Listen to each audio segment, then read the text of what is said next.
No interesse da universidade para termos melhores alunos quando entram aqui, mas, sobretudo, no interesse do país. Porque cada criança que fica sem escola de qualidade, o prejuízo é do país inteiro.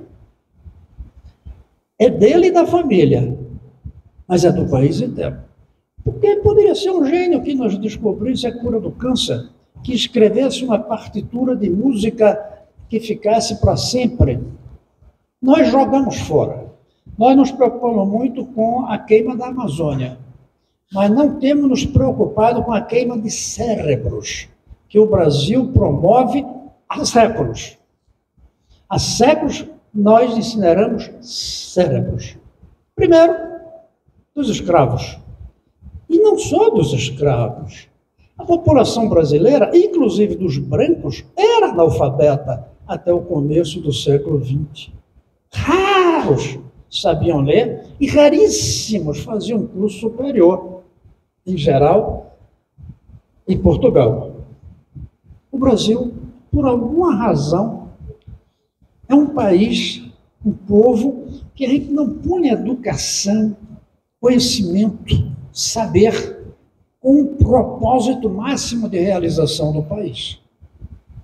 Eu sempre cito como exemplo que todo ano nós, brasileiros, olhamos para Zurique para saber quem vai ganhar a bola de ouro no futebol.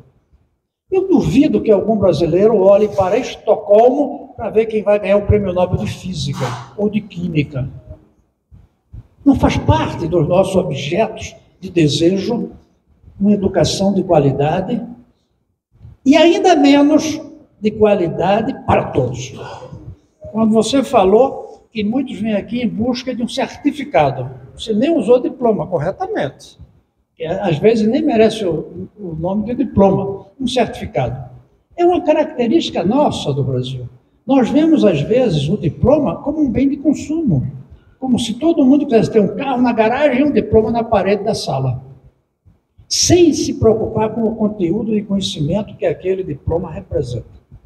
Pois bem, um dos papéis fundamentais da universidade, buscando o futuro, e vocês vão ter eleição para reitor no próximo ano, deveriam provocar esse debate, é que as áreas da economia, da sociologia, da ciência política, das relações internacionais, da filosofia, convençam o Brasil de que o futuro está na educação de qualidade é igual para todos. Não é fácil, não faz parte. Nós fomos formados lá atrás, no tempo da escravidão, em que a educação não era necessária. E mais modernamente, na ideia de que o que define o Brasil bom é o Brasil rico. E o Brasil rico é visto como o Brasil que tem um produto interno bruto alto. Nós colocamos o futuro na indústria, não na escola. Não tem futuro, o futuro baseado na indústria. Até porque daqui para frente, o que vai fazer uma indústria ser eficiente vai ser a criatividade, a inovação, a ciência, a tecnologia. Nós precisamos usar a universidade para criar essa ideia de que o vetor do progresso, o motor do desenvolvimento é a educação. Eu fui do nosso departamento de economia. Eu sei como é difícil ter essa sensação entre os economistas de que o motor do progresso é a educação. Mas é. Até para produzir mais eficientemente, depende da educação. Mas não é da educação apenas dos engenheiros, dos técnicos profissionais, dos mecânicos, dos agricultores. Não. É a educação que eu gosto de chamar para fazer a alfabetização de todos na vida contemporânea. Porque quando a gente fala em alfabetização, a gente pensa em saber ler. Isso é a alfabetização do passado. A alfabetização daqui para frente, dos filhos e netos da gente, vai ser, claro, saber ler e escrever bem português. Mas vai ser preciso, para ser alfabetizado para o mundo moderno, falar pelo menos um idioma a mais. Vai ser preciso saber as bases da ciência, da filosofia, de todas as ciências. Vai ser preciso saber falar os problemas do mundo, ter consciência do que está acontecendo na Ucrânia, do que está acontecendo na África, geografia, história. Tem uma profissão. Não vai ser considerado um alfabetizado para a contemporaneidade quem terminar a educação de base, fundamental e média, se tem uma profissão que lhe permita dizer: eu nem quero entrar na universidade, porque eu tenho uma profissão que me permite ganhar o suficiente para viver bem e feliz, como acontece nos países hoje que têm uma boa educação de base. A universidade tem que ser o lugar dessa reflexão. A reflexão de um desenvolvimento para o futuro, um desenvolvimento baseado na educação de base, na qualidade da educação de base, que vai permitir a qualidade do ensino superior. Quando todos são bem formados na educação de base, não tem universidade ruim, porque ela não sobrevive. Os alunos não deixam. E se a universidade de base for ruim, não tem universidade de qualidade que sobreviva, porque os alunos puxam para baixo. Então, esse é o primeiro ponto que eu quero colocar como um projeto para as universidades brasileiras. Ser um instrumento de reflexão, de provocação, de formulação de um desenvolvimento baseado no conhecimento. Onde a eficiência econômica vem da ciência e tecnologia e a justiça vem da igualdade na qualidade da educação de base. Fazer com o cérebro o que a gente faz com as pernas. O futebol é distribuído de uma maneira muito justa, porque a bola é redonda para todos. Eu vi a semana o salário do Neymar. Eu acho uma síntese esses salários, do ponto de vista geral. Não tem como explicar que haja salários tão altos.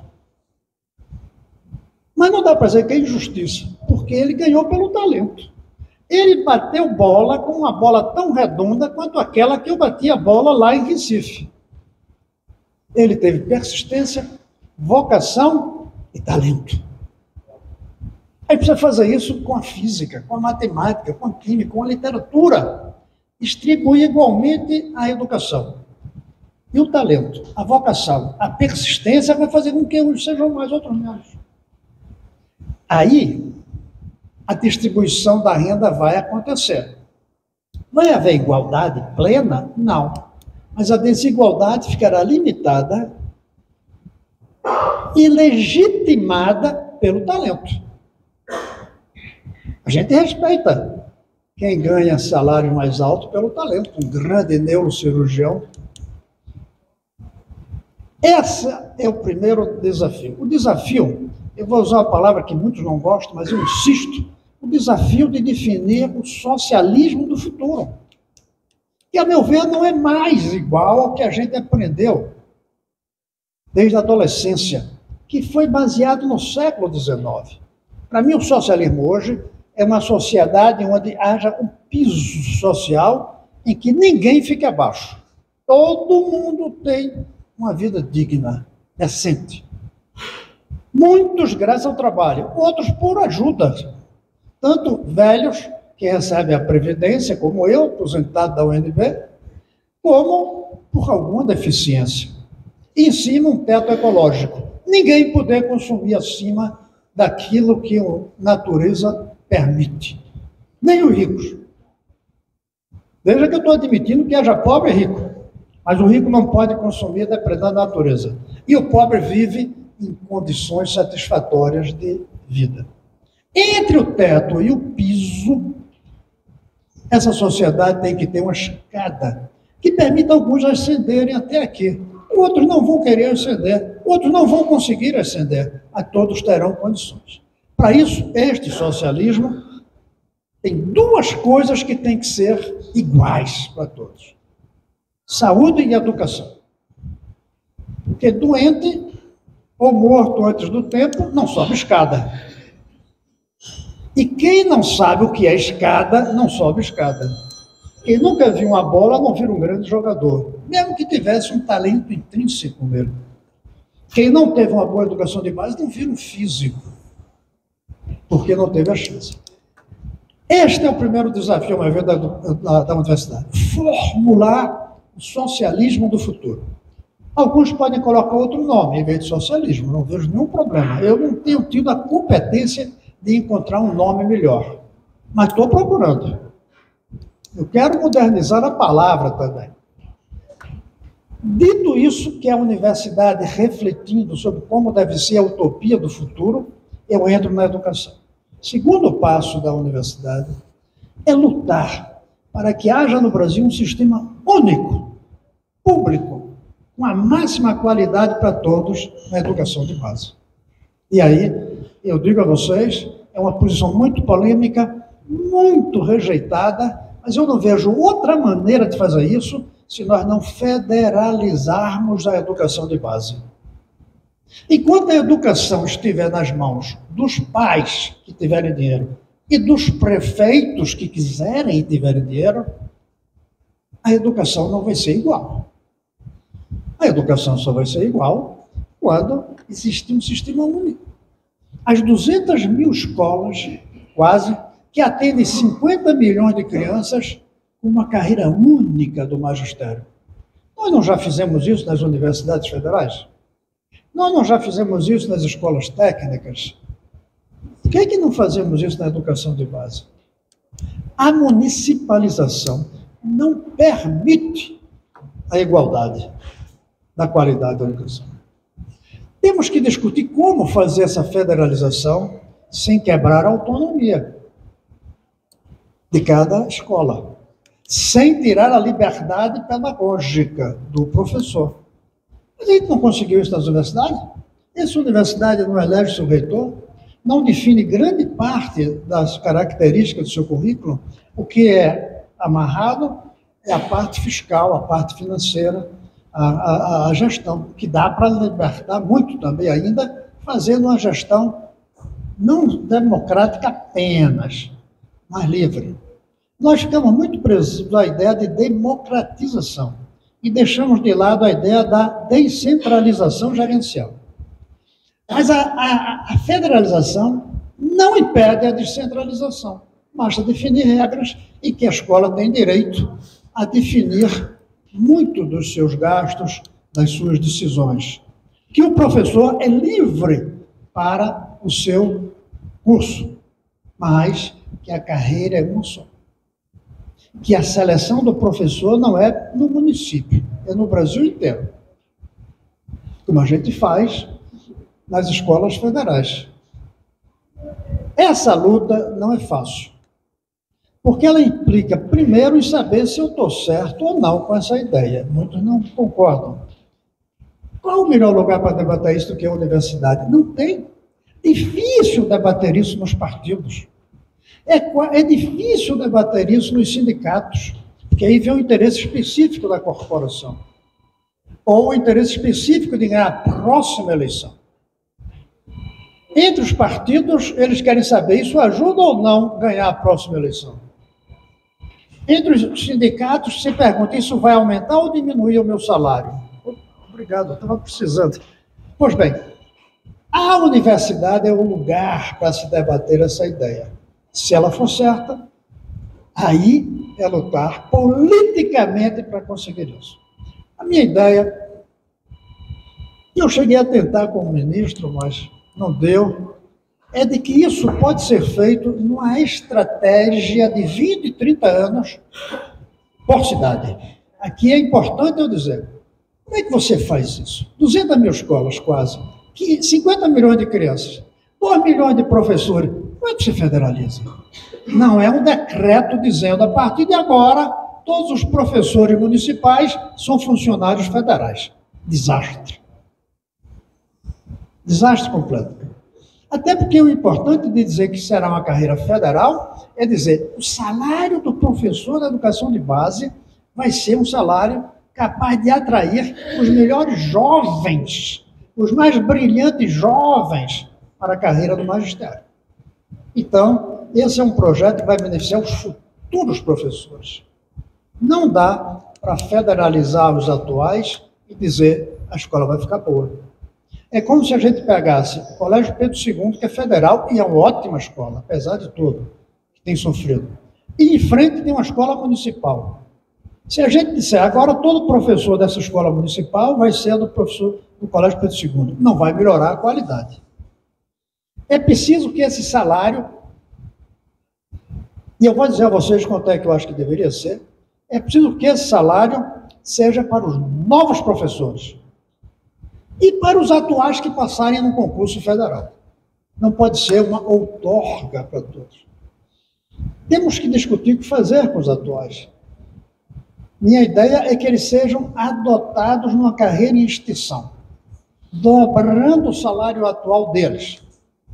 Mas eu imagino que para a educação de base do Brasil ficar um dia igual a da Finlândia, igual a da Coreia do Sul, o salário aqui devia ser de R$15 mil por mês para poder disputar com carreiras como Polícia Federal, como carreira no Judiciário. Isso não é de uma hora para outra, até porque não tem professor disponível para isso. Minha proposta é que seja em 20, 30 anos. Mas, em vez de ser 20, 30 anos no Brasil inteiro, melhorando aos pouquinhos o Brasil inteiro, a minha proposta é que a gente faça por cidade. Que o governo brasileiro, que a nação brasileira diga, nessas cidades, estas cidades agora, ficarão sob responsabilidade os professores municipais por federais. Como as escolas técnicas, como o Pedro II, como institutos de aplicação que a UNB não tem, mas outras universidades têm. Se a gente fizer 100, 200 cidades por ano, em 30 anos a gente tem o Brasil inteiro com esse sistema único, público. Aí a gente pode dizer que vai ser de qualidade e vai ser igual. Eu tive um debate um dia desse em que me perguntaram sobre se a universidade pública devia cobrar mensalidade para os filhos do rico. Eu dei uma resposta que surpreendeu a todo mundo. Eu disse, não, eu acho que os ricos devem ter seus filhos estudando para serem grandes engenheiros físicos, servindo ao país, portanto não tem que pagar. E vou dizer mais, os ricos não têm que pagar pela escola dos filhos, a educação de base. Os ricos deviam estudar em escola de base grátis, mas pública.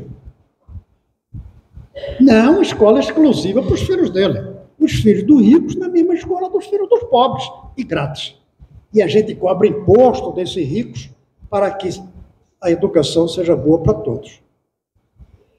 A educação de uma pessoa não beneficia apenas a pessoa, apenas a família, beneficia o país, beneficia a humanidade, por isso tem que ser grátis. Grátis entre aspas, porque alguém paga. Ou seja, tem que ser paga pela nação. Quando os filhos dos ricos não pagarem a educação de base, porque eles estudam em escola pública, aí quem entra na universidade são os melhores, não os ricos. O que está errado hoje na universidade pública brasileira é que quem entra nela são aqueles que puderam pagar uma boa escola de base. Eliminemos a escola paga de base, aí a disputa vai ser igual a quem é que entra na seleção brasileira de futebol. Porque a bola foi redonda para todos no começo. Eu não sei o que é que acharam dessa resposta que eu dei, porque não deu para ter um debate. Mas esse é um debate que a universidade deve fazer. A universidade está muito presa de uma posição antipática, defender ensino grátis para ricos que estudam na universidade pública. É uma posição acanhada. Por que, em vez disso, não defende que o rico não pague nem a educação de base, mas seus filhos estudem na escola pública? Aí é uma posição avançada. A gente tem que radicalizar nas propostas. A proposta radical é filho do pobre na mesma escola do filho do rico. Agora, a posição avançada, responsável, é dizer, isso leva 30 anos para chegar ao Brasil inteiro, não se faz de um dia para o outro. E a posição responsável, radical e gerencial é dizer, vamos fazer por cidade. Então, vou entrar na terceira parte. Falei que eu acho que a universidade deve ser o lugar do debate do novo progresso, baseado no conhecimento. Portanto, com educação de qualidade para todos. O segundo é que, para isso, a gente precisa que a universidade lute politicamente pela criação de um sistema único, público de educação. Terceiro, é que a universidade participe, nos seus cursos técnicos, da mudança que está acontecendo na educação, ao passar do que eu chamo a escola teatral, professor, aluno, quadro negro, para a escola cinematográfica. Professor, aluno, YouTube, Google, cinema, televisão, internet, a escola cinematográfica que vai ter que surgir. Não dá mais para continuar com a escola teatral. Ainda menos transmitir a aula teatral pela internet, sem ser com os instrumentos novos que o cinema permite, que a internet permite. Nós temos que pular do teatro ao cinema. Quer dizer que vai acabar a aula teatral? Não, mas vai ser uma outra coisa. 100 anos atrás, esse debate aconteceu na arte dramática. Muitos achavam que não fazia sentido você assistir uma atividade dramática numa tela. Coloque-se na posição de quem viveu na época do teatro. Não parece absurda a ideia de você se emocionar vendo uma peça teatral na tela?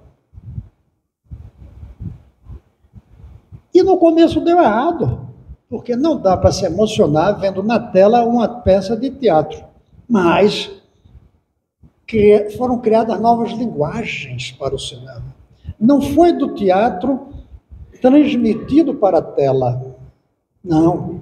Surgiram outros instrumentos. Filmar de baixo, filmar de cima, filmar de lado, dar um close, efeitos especiais. E com essa quantidade de instrumentos, o cinema emociona tanto quanto o teatro. A gente precisa fazer isso na pedagogia. Além de que, a pedagogia, fala que quem ficou muito tempo como professor, ela foi de um tempo em que o professor tinha certezas. Hoje é um tempo de incertezas. A pedagogia foi de um tempo que não havia limites. A renda podia crescer, crescer, crescer. Você podia consumir petróleo para sempre. Não havia crise ambiental, não havia limites ao progresso. Hoje a gente vive um tempo de limite. Quando a gente tem diante de nós um aluno, a gente sabe que ele vai ter uma dificuldade que no meu tempo de professor, ele não teria. Todo jovem sabia que ia ter uma vida melhor do que os pais. A próxima geração não tem essa certeza. Mas além dos limites, além das incertezas, nós estamos num tempo de alta complexidade. Até recentemente a gente sabia o que era ser de esquerda, o que era ser de direita. Agora ficou complicado. Tem um cara que tem uma posição radical de esquerda no item e você vai ver um conservador em outra coisa. E o contrário também. Um direitista que de repente defende uma coisa avançada em outro capítulo da preocupação social. O mundo ficou complexo, cheio de limites e de incertezas. Como é que um professor vai se comportar? A universidade tem que debater isso. É aqui que a gente forma os professores. É aqui que a gente inventa as técnicas de multimídia, as técnicas de televisão, de cinema. É aqui que a gente faz os programas de computador para servirem como auxiliares dos professores. Então, gente, para concluir, eu quero dizer, no tema que vocês me pediram, que é o futuro da universidade, dizer que o futuro da universidade está na educação de base. E, portanto, seu presente está em ser instrumento de promoção da educação de base, nesses 3 níveis que eu sugiro. A reflexão sobre um progresso diferente, sobre um novo socialismo, que seria diferente do anterior, para os novos tempos, da defesa politicamente de um sistema único nacional público de educação de base para todos. E terceiro, que sejamos instrumentos da formulação das novas tecnologias pedagógicas para esses novos tempos, da internet, do vídeo, da comunicação imediata, da manipulação de ideias, de informações, dos grandes bancos de dados, de informações, e da pedagogia no tempo da incerteza, dos limites e da complexidade.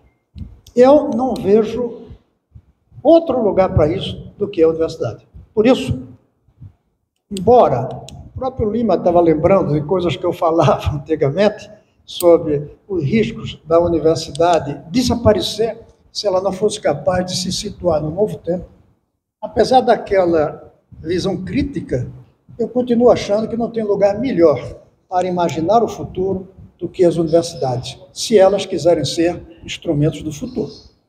Agora, se elas quiserem ficar preocupadas com o presente, com suas disputas apenas internas, com seus acomodamentos, ou com ideias que estão superadas apenas, a não ser estudando na história, aí sim é que pode estudar. Se ela não quiser ficar prisioneira do presente, quiser ser um instrumento do futuro, é aqui que a gente pode pensar para onde vai o mundo, para onde vai o Brasil.